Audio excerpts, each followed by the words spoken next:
విద్యార్థులకు శుభోదయం. ఈ వీడియోలో 10వ తరగతి తెలుగు వాచకంలోని 6వ పాఠం భాగ్యోదయం పాఠం యొక్క రచయిత పరిచయం గురించి మనం తెలుసుకోబోతున్నాం.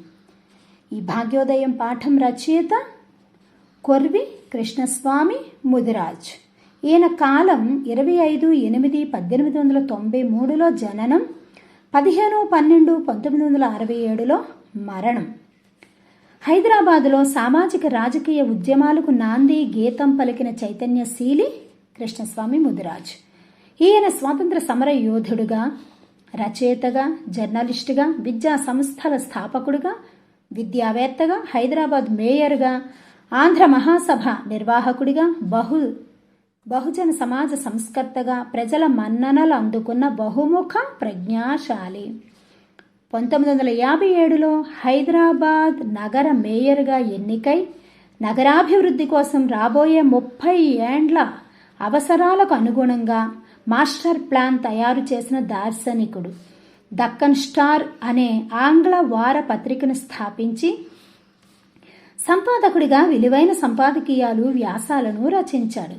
హైదరాబాద్ చరిత్రను తెలుసుకోవడానికి ఈయన రచనలు ప్రామాణిక ఆధారాలుగా నిలబడతాయి.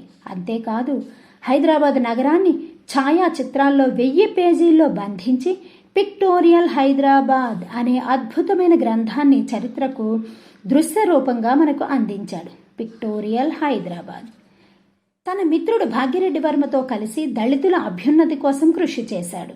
1948లో ఉర్దూలో హైదరాబాద్ కి 30 సాలా సియాసీ జదుజిహిద్ పేరుతో హైదరాబాద్లోని రాజకీయోద్యమాలపై గ్రంథాన్ని రాశాడు. అంటే ఈ పుస్తకం ఏంటి? రాజకీయ ఉద్యమాలు గురించి రాసిన గ్రంథమే హైదరాబాద్కి 30 సాలా సియాసీ జదుజిహిద్. భారత ప్రభుత్వంచే భారత స్వాతంత్రోద్యమ చరిత్ర రాసే సంఘంలో ప్యానల్ సభ్యుడిగా నియమితుడయ్యాడు. ఈయన 1925లో సొంత ముద్రణాలయం ప్రారంభించి 1969లో పిక్టోరియల్ హైదరాబాద్ గ్రంథాన్ని ఈయన వెలువరించడం జరిగింది. 1933 నుండి 25 సంవత్సరాల పాటు హైదరాబాద్ నగర పాలక సంస్థలో మున్సిపల్ కౌన్సిలర్గా పనిచేశారు. 1955లలో డిప్యూటీ మేయర్గా పనిచేశారు. 1957 నుంచి 58 వరకు హైదరాబాద్ 4వ మేయర్గా సేవలు అందించడం జరిగింది. నిరాడంబరమైన జీవితాన్ని గడిపి చివరిగా 1967వ సంవత్సరంలో ఆయన మరణించడం జరిగింది.